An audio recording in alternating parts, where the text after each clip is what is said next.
Hello, everyone. I want to welcome you to Around the Globe with Dr. G. We are in this beautiful, captivating nation of Senegal. We're right now in St. Louis, which is about 200 miles or so from Dakar. I'm excited to introduce our new guest. He is the pastor here in St. Louis. He's been here for about 10 years. His name is Pastor Eric, and he has some exciting testimony. Pastor Eric, how are you doing today? So thank you. So I'm so good to meet you. Thank you, thank Okay. you, thank you very much. We appreciate your time and the Lord's work that you've been doing in this Saint Louis. Thank Yes. you very So you much. are welcome. You are welcome in Saint Louis. Saint Louis is very beautiful town. So I'm so blessed to meet you today, Pastor. Thank you so much. I have a few questions for you. Yeah. The first, we just want to get to know you. What brought you here? But first of all, how did you come to know the Lord? Ok, d'accord. I can speak with French. Hein? Okay. So d'accord, on va commencer. Je ne peux pas faire ce témoignage sans parler déjà mes débuts. En fait, je me nomme Eric Léolin Miangado. Donc, je suis originaire du Cameroun. Je suis issu d'une famille chrétienne. Mon père était aussi lui-même pasteur de l'église évangélique du Cameroun et ma maman aussi chrétienne, femme au foyer. Mais vous savez, vous pouvez être père, enfant de pasteur ou bien fils de pasteur, mais ça ne veut pas automatiquement dire que vous êtes chrétien. Donc, j'avais une vie vraiment mélangée entre les passions du monde et aussi ma vie religieuse. Voilà, jusqu'au jour où mon père nous a quittés en 99.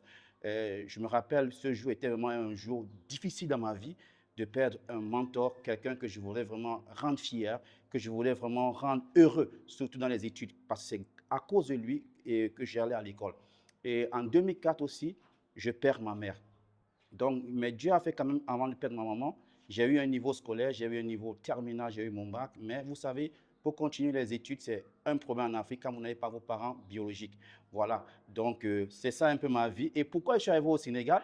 Juste après tout ce périple-là, j'avais un oncle ici à Dakar qui ne vit plus et qui m'a appelé, m'a dit, bon tiens, mon neveu, vous pouvez venir au Sénégal parce que vous avez fait dans la communication. Puisque j'ai fait une formation en communication et en marketing.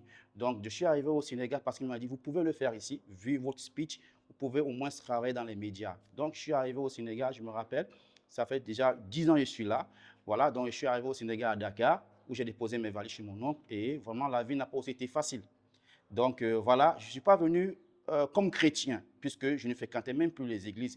Après la perte de mon père et ma mère, j'avais carrément perdu ma foi. Donc, j'étais vraiment désespéré, j'étais désorienté. Je vais dire, j'avais pris d'autres chemins. Donc, je vivais dans énormes vices, comme tous les jeunes de la génération. Voilà, donc, et après, je suis allé chez mon oncle. Il m'a dit, donc, tiens, tu vas faire dans les médias. Il fallait donc maintenant que je puisse exercer dans ce métier, même il fallait des documents qui prouve que j'ai exercé dans le pays. J'ai fait des formations et puis, bref, j'ai fait des stages aussi après. Bon, et puis, le Seigneur a permis que je puisse intégrer dans ces médias. Mais bon, j'ai sauté les étapes, puisque avec aussi l'oncle, ça n'a pas été rose. Parce que j'ai vécu dans une maison où j'avais la pression de sa femme et je dormais dans un couloir. Et après, donc, il m'a expulsé de la maison. J'étais abandonné à moi-même. Je me rappelle qu'il m'a mis dehors un mercredi, tard dans la nuit, vers les 22h, 23h. Pour quelqu'un qui ne connaît pas Dakar, j'ai traîné ma valise, je marchais en plein Dakar, je ne savais pas là où je devais partir. Je suis arrivé, j'ai vu un chantier en construction. C'est là où je suis entré, je suis allé me coucher. Et ce sont les bruits du matin qui m'ont réveillé. J'ai trouvé qu'il y avait des gens qui étaient en train de travailler dans ce chantier-là. J'ai eu peur qu'on puisse me prendre pour un voleur ou un voyou, un bandit comme ça. C'est là que je suis descendu avec vraiment le courage. Et Dieu merci, je suis tombé sur le chef du chantier qui est quelqu'un d'ouvert, qui a voyagé aussi. Et j'ai expliqué mon problème. Il m'a dit, donc tiens, donc, tu peux rester là. J'ai dit, bon, comme je suis là, pourquoi pas aussi travailler en même temps dans le chantier. Donc j'ai commencé à travailler comme manœuvre dans ce chantier pour gagner au moins 3 000 francs par jour pour gérer mes problèmes. Et Dieu merci, ce monsieur, il a su compenser quand même certains désirs. Donc, il dormait au chantier. En même temps aussi, il gérait ma nutrition midi et aussi le soir. Parce que Dakar, c'est un endroit qui est vraiment difficile aussi à vivre. Et j'ai fait ça 3 mois. Et après, j'ai fait un travail. Je suis allé laver les véhicules. J'ai lavé les véhicules. Et un jour, je me rappelle, quand je lavais les véhicules, il y avait un monsieur vraiment très bien habillé en costard, une très belle voiture forte qui a garé. Il m'a dit, bon tiens, tu peux laver ma voiture. J'ai dit, il n'y a pas de problème. Mais vous savez, parfois, ils aiment parfois éprouver des personnes dans les boîtiers de voitures. Parfois, ils laissent des énormes sommes d'argent. J'ai lavé la voiture, je n'ai pas touché à cet argent. Et quand il est revenu, la première chose qu'il a fait, c'est qu'il a tiré le boîtier, il a vu ce qui est à l'intérieur, avec rien n'a bougé. Et il m'a donné 10 000 francs. Il m'a demandé comment je m'appelle, d'où je viens. J'ai essayé d'expliquer un peu mon histoire. Il m'a dit c'est triste, mais je reviendrai ici demain. Est-ce que tu as un téléphone? J'ai dit non, je n'ai pas de téléphone. Et le lendemain, il est revenu me voir et il m'a offert mon premier téléphone au Sénégal. Il m'a mis ma première puce au Sénégal. C'est comme ça qu'il m'a demandé où tu vis. Je suis allé lui montrer là où je vis, dans ce chantier-là. C'est là, il m'a sorti de là, il m'a trouvé une chambre où je vivais, il m'a logé, il a tout mis à l'intérieur. Il m'a dit, maintenant, tu vas vivre avec moi. Et c'est ce monsieur qui a pris soin de moi. Et mon oncle m'avait carrément oublié, m'avait carrément abandonné, il ne savait même plus ce que je devenais. Et je n'ai jamais dit à la famille que non, voilà ce que je vivais. Et c'est comme ça que voilà, j'ai continué à travailler le monsieur. Parce qu'il était un notaire. Un notaire. Donc j'étais là, je gérais ses courriers.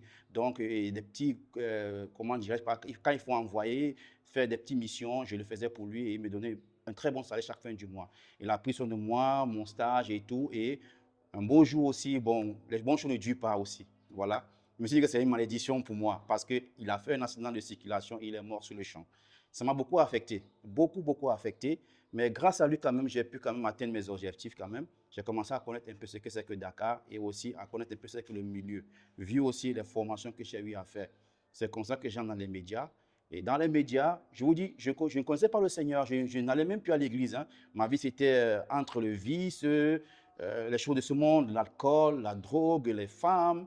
Bon, un peu comme tous les jeunes. Hein. Voilà. Et après, un bon jour, on m'a fait à Saint-Louis. J'ai fait 4 ans et après, on m'a fait à Saint-Louis pour venir exercer ici à Saint-Louis dans une des radios de Saint-Louis. J'ai travaillé dans une radio très connue qui est au Sénégal, qui est la Zik FM. C'est une radio privée du Sénégal. Et vraiment, j'ai fait mes preuves là aussi. Je suis arrivé ici, je ne connaissais toujours pas le Seigneur.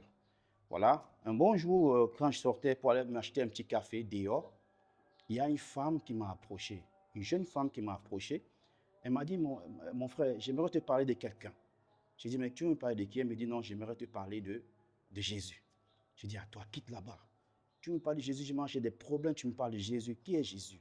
Il me dit, non, celui qui peut arranger tes problèmes. Je ne l'ai pas écouté directement parce que ce jour-là, ils avaient une campagne d'évangélisation de une semaine. La jeune fille en question. Ils avaient organisé une campagne d'évangélisation en une semaine. Je l'ai chassée le premier jour. Le deuxième jour, elle est revenue me rechercher. Elle m'a parlé de Jésus. Elle m'a donné une brochure, je l'ai prise. La troisième fois qu'elle est venue encore me parler de Jésus, c'est là que je me suis laissé convaincre. Elle m'a carrément parlé de Jésus et tout et tout. Et c'est là, bon, je me suis laissé approcher par elle et tout cela. On s'est changé de numéro et chaque temps, parfois, elle me parle de Jésus, elle me parle de sa bonté, son amour et ce qu'il a fait pour nous et ce qui nous réserve aussi, nous qui demeurons en lui et tout cela. Et j'ai commencé à aller à l'église où elle fréquentait. C'est une église chrétienne évangélique qu'on appelle la Mission Baptiste Sans Frontières. J'allais aujourd'hui, je reste un mois. J'allais aujourd'hui, je reste 2 semaines sans aller à l'église. Et un jour, il y a le pasteur de l'église qui m'a dit, toi, je te vois comme Jonas. Tu viens, tu pars, tu fuis, mais je sais que tu reviendras ici. J'ai dit, bon, il n'y a pas de problème. Mais j'ai continué dans la galère. Parfois, je reste des jours, ça ne marche pas, je ne mange pas. C'était vraiment difficile. Mais vous savez, le Sénégal, c'est un pays pas comme les autres. C'est un pays de la teranga. Vous savez, si vous cognez à une porte, on vous ouvre la porte, on vous donne de quoi manger, on vous donne de quoi boire. Dieu merci quand même, ce pays, ce n'est pas comme d'autres pays ailleurs. Et ce côté-là aussi, le Seigneur a permis que non, peut-être ce côté soit un peu moins dur, donc moins dur pour moi, parce que j'ai vécu une vie difficile, quoi. Et après, bon, je me rappelle, c'est pendant les moments de confinement, de Corona, que le Seigneur m'a apparu dans ma chambre. Il m'a dit, il est temps pour toi de faire mon œuvre. Et la première chose que tu dois faire, c'est de quitter la radio où tu es. Tu auras une autre radio où tu vas exercer. Ou bien tu feras un ministère de médias. Et tu parleras de ma bonté à travers les médias. Moi, je n'ai pas compris cela. J'ai insisté, j'ai continué à aller à la radio où je partais. Et puis, j'ai eu une maladie. J'ai été malade pendant 3 mois. Et j'ai commencé à avoir encore beaucoup de problèmes qui venaient dans ma vie. Le Seigneur me parle encore, me dit, quitte. ce n'est pas ta place là. C'est là un bon jour, il vient dire à mon directeur que bon voilà, je vais quitter la radio parce que bon vraiment, le Seigneur m'appelle pour d'autres fonctions. Et il était triste parce que, vous savez, quand vous faites des émissions radio, il y a de l'argent que vous faites entrer. Il y a des partenariats, il y a des sponsors et tout cela que vous apportez dans vos émissions et ça fait entrer l'argent à la radio. Donc ça a fait un peu un coup de boom au directeur, mais après il a accepté cela. C'est comme ça que j'ai commencé à lire la Bible. Mais je ne la connaissais pas bien. Il fallait que je connaisse ce que je lise. J'ai rencontré un frère sierra-léonais qui était diacre à cette époque-là, qui m'a dit, bon tiens, je connais un pasteur qui est dans la région, il va nous enseigner ce que c'est que connaître la parole de Dieu, la Bible. J'ai étudié avec lui pendant 2 ans. Ce pasteur s'appelle pasteur Malik Diop, que je salue au passage. Il a été vraiment un pasteur dévoué, il a été un pasteur qui m'a vraiment assisté, qui m'a vraiment enseigné et à mieux connaître les Écritures et à comprendre ce que le Seigneur voulait de moi. Et je vous dis, ce jour, quand j'ai mis mes pieds pour la première fois pour étudier cette parole de Dieu, j'ai commencé à pleurer. C'est comme si il y avait quelque chose en moi, un poids qui s'est enlevé directement. J'ai commencé à verser des larmes, des larmes, des larmes, des larmes. Et puis le Seigneur m'a dit, fortifie-toi et prends courage. J'ai étudié la parole de Dieu pendant 2 ans et j'ai commencé à fréquenter l'église au fur et à mesure, fréquenter l'église au fur et à mesure, au fur et à mesure. Après, le pasteur m'a fait comprendre, je t'avais dit que tu es comme Jonas, voilà maintenant, tu as accepté le Seigneur et tu es revenu. Et c'est un peu ça mon périple. Et il y a encore une autre histoire qui vient après, parce que ça n'a pas été facile, hein, parce que aussi Dieu m'a envoyé cette personne qui est cette jeune femme, qui est ma femme actuellement, celle qui est venue me réévangéliser, celle qui est venue me parler de Jésus. Et je vous rappelle que moi, mon épouse, elle est de confession musulmane. Elle est dans une famille musulmane, mais elle a donné sa vie en Jésus en 2012. Elle a un très grand témoignage à Saint-Louis parce que euh, tout le corps de Christ la connaît et connaît ce qu'elle a eu à traverser, les persécutions qu'elle a eu à endurer à cause de la famille, voilà, les persécutions physiques, morales, et on a même cherché même à la faire disparaître, mais c'est Dieu qui a permis que vraiment, elle garde encore les séquelles en elle, mais c'est Dieu qui a permis que non, vraiment, qu'elle ne puisse pas mourir. Et Dieu l'a envoyé vers moi pour me reparler de ce Jésus-là, qui est amour, qui est un Père et qui est miséricordieux et qui est rempli de bonté. Et c'est comme ça que vraiment je me suis consacré à fond à l'œuvre de Dieu. Très bien. Very good, very good.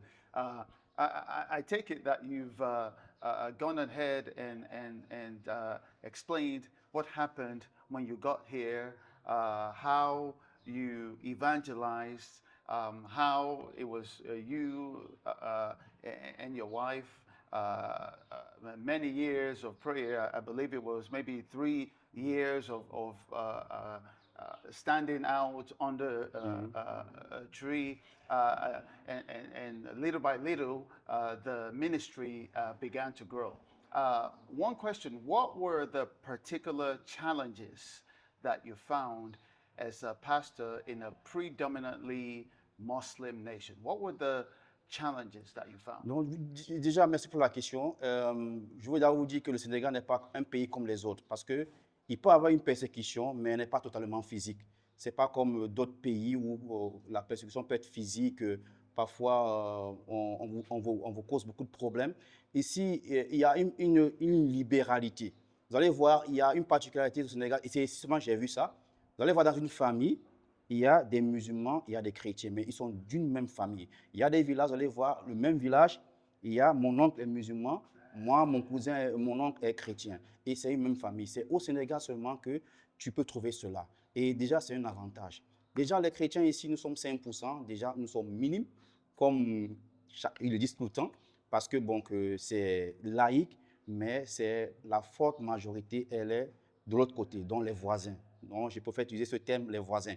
Voilà. Mais Dieu nous donne toujours des stratégies de comment travailler, de comment apporter son évangile. Déjà, avec mon épouse, je rends grâce à Dieu que Dieu m'a donné cette femme auprès de moi.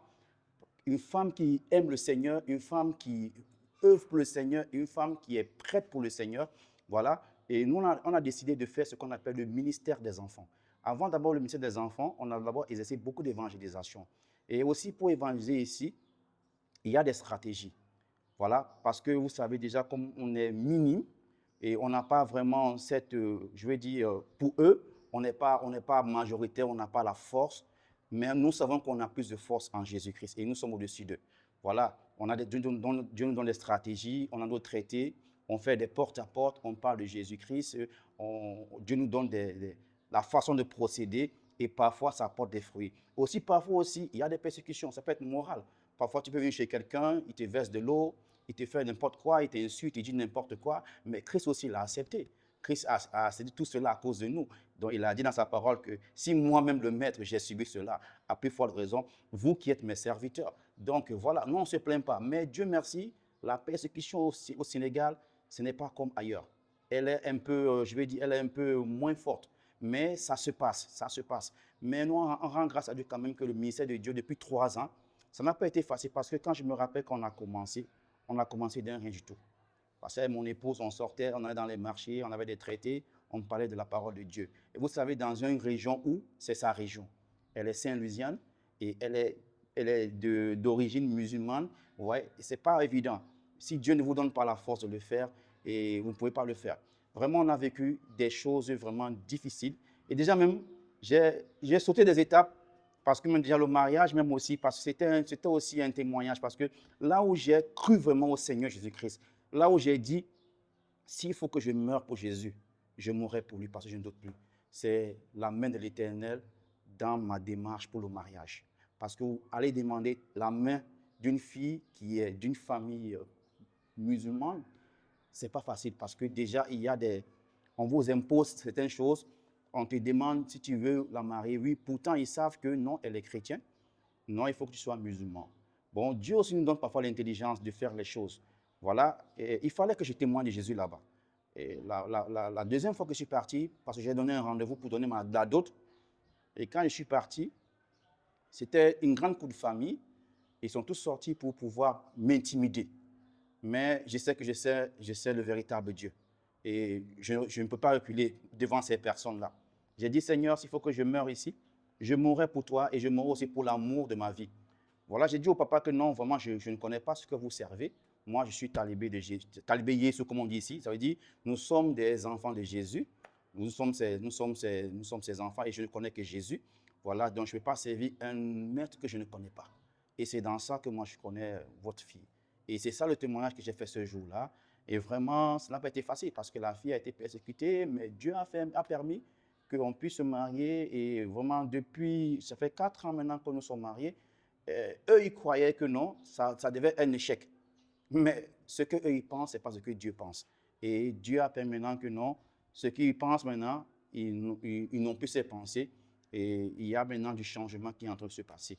Donc, voilà. Il y a savoir si l'histoire avec la. Ouais, 3 ans après, je suis là. Quels sont les 3 années où vous avez fait la messe sous l'arbre? Voilà. Voilà, 3 ans sur l'arbre, quoi. Voilà, donc voilà, il n'y avait pas d'endroit pour prêcher. Je me rappelle ce temps-là, mais le Seigneur nous avait montré un terrain vraiment nu. Parce qu'on n'avait pas une maison, on n'avait pas une chambre, on n'avait pas, je me rappelle mon épouse, on n'avait pas, je vais dire, un domicile pour pouvoir faire les prédications. Donc, je me rappelle un jour, on est sorti comme ça, en marchant, Dieu nous a montré un endroit. Et cet endroit, c'était un endroit vaste, il y avait un arbre là. Et ma femme me disait que, mais nous, on va où là-bas là? Si on va là-bas, est-ce qu'on ne va pas être attaqué par des animaux ou bien ou par des gens sauvages ou bien ces choses-là? J'ai dit non, tiens, si on croit au Seigneur, on croit au véritable Seigneur, donc voilà, on va commencer à prêcher ici là quoi. Et on a fait une prière, on a dit Seigneur, tu nous as envoyés ici, on n'a pas d'endroit pour pouvoir, voilà, on n'a pas de maison, on n'a pas d'église, mais on sait que la véritable église, c'est nous. C'est nous qui sommes l'église, ce n'est pas le bâtiment. Donc vraiment, il faudrait qu'on puisse faire des choses ici. Et ce village-là, je veux dire, dans cet endroit-là, les gens nous ont remarqué une fois, 2 fois. Il y a eu 2 enfants qui sont venus là-bas une fois, ils nous ont demandé, mais qu'est-ce qu'on fait ici? Mais comme on connaît aussi comment les enfants fonctionnent, on a commencé à leur parler de Jésus. C'est comme ça qu'en leur parlant de Jésus, 1 fois, 2 fois, 3 fois, 1 an est passé. Il y avait des persécutions. On nous a chassés, on nous a versé de l'eau, on nous a dit n'importe quoi, on nous a traité de n'importe quoi, mais on a toujours persisté. C'est pour ça que j'ai dit que Dieu m'a envoyé une femme vraiment qui est aussi solide, qui aime le Seigneur. Et Dieu a permis que vraiment, après ces 3 ans de galère, vraiment, ça a commencé à porter des fruits. Donc, il y a eu des gens qui ont accepté le Seigneur, il y a eu des gens qui sont baptisés, il y a eu des gens qui ont vu leur fardeau se décharger. Dieu a agi à travers nous. Dieu a fait des choses à travers nous. Ces 3 ans, c'était des années de galère, mais des années de bonheur. Vraiment, moi, je ne pense pas cela en galère, mais je pense à ça comme des années de missionnaire, puisque je le suis actuellement. Donc, voilà, c'est un peu cela. Cet arbre-là, dommage maintenant, cet arbre, on l'a coupé. Les gens de mauvaise intention l'ont coupé, mais on garde de très bons souvenirs parce que déjà, on a eu beaucoup de gens qui sont venus dans le Seigneur. Pastor, Yes. Pastor, sorry. You said in the end, so somebody get chopped the tree. Cut the tree. Somebody chopped a tree.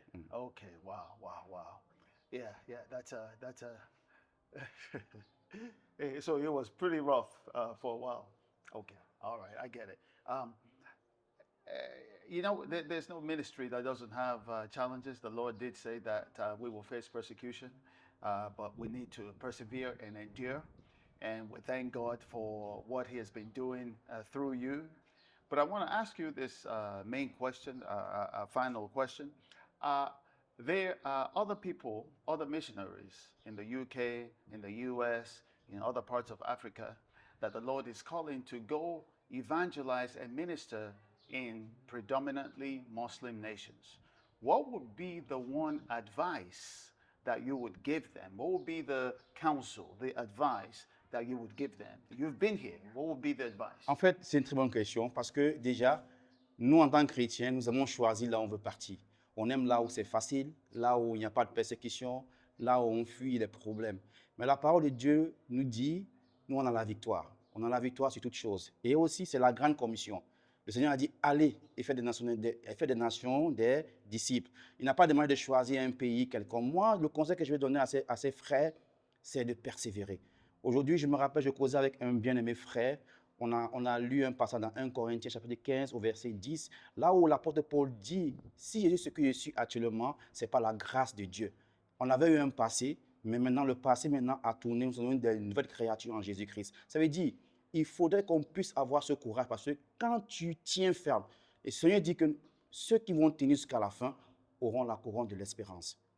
Vous comprenez? Donc, on ne peut pas choisir là où on va partir. Mais il faut qu'on soit prêt pour le Seigneur, prêt pour la mission, prêt pour la grande commission, prêt pour apporter l'évangile, prêt pour apporter la lumière là où il y a les ténèbres, prêt pour apporter le témoignage vers ceux qui n'ont pas encore vu et qui ont reçu Jésus-Christ. C'est ça notre challenge.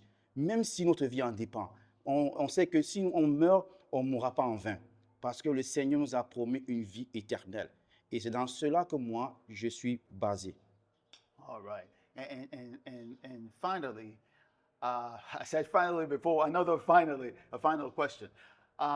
What's the Lord putting in your heart for the future of evangelizing and continuing in this beautiful nation? Thank you very much. Want to check something?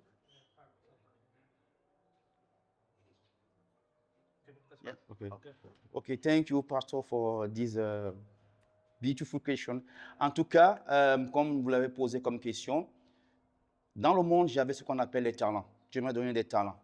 Et maintenant, dans le ministère, ce sont des dons ministériels. En fait, je rends grâce à Dieu parce qu'avec tout ce que j'ai parcouru, j'ai pu faire des études, j'ai pu faire les écoles théologiques, j'ai pu avoir mes diplômes et tout ça, je sers le Seigneur. Mais le Seigneur est en train de mettre dans mon cœur de me pencher plus vers les médias, d'apporter l'évangile à travers les médias. Ça veut dire quoi? Donc, implanter, je veux dire, prêcher, apporter la parole de Dieu, la parole de délivrance, la parole de repentance à travers les médias. Moi, ma vision ici à Saint-Louis, au Sénégal, c'est d'avoir une télévision web et c'est d'avoir aussi une radio web.